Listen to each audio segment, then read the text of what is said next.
Dianthus ফুলগুলো কি সুন্দর ফুটে আছে। দেখুন বন্ধুরা, সঠিক পরিচর্যা বাগানের এই অংশটা একটা আলাদা রূপ নিয়েছে। আমার বাগানের বিভিন্ন অংশে বিভিন্ন রূপ, একটা রূপ আমাকে মুগ্ধ করছে।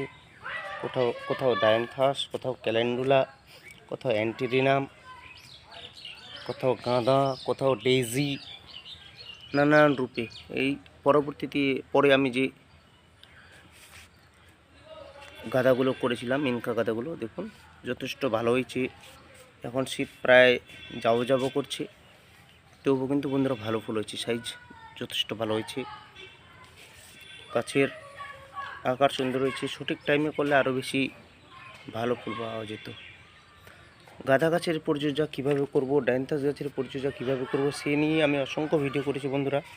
আমি আজকে দেখাতে এসেছি আমার গাছগুলো। দেখুন ডায়ান্থাস গাছগুলো কীরকম ফুল দিয়েছে, কি সুন্দর ফুল ফুটে আছে।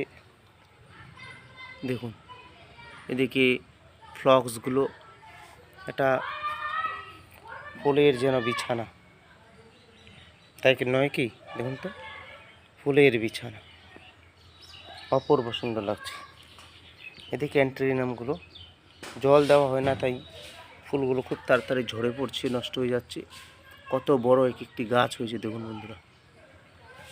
আর পরিচর্যা করতে পারি না, খুব একটা সময় দিতে পারছি না বন্ধুরা।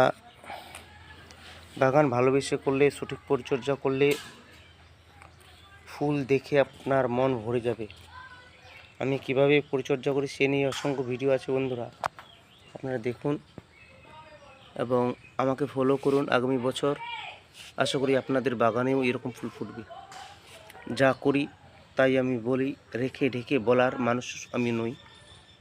আমি আমার গাছের পরিচর্যা যেমনটা করি সেইভাবেই আমার ভিডিওগুলোতে আমি পরিস্ফুটিত করি, ব্যক্ত করি। দেখুন বিভিন্ন ভ্যারাইটির আছে, দেখুন বন্ধুরা কি সুন্দর ফুল।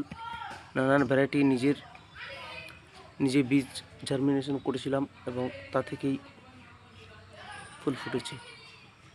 গাছ করেছি, ফুল ফুটছে, অপূর্ব সুন্দর লাগছে দেখুন।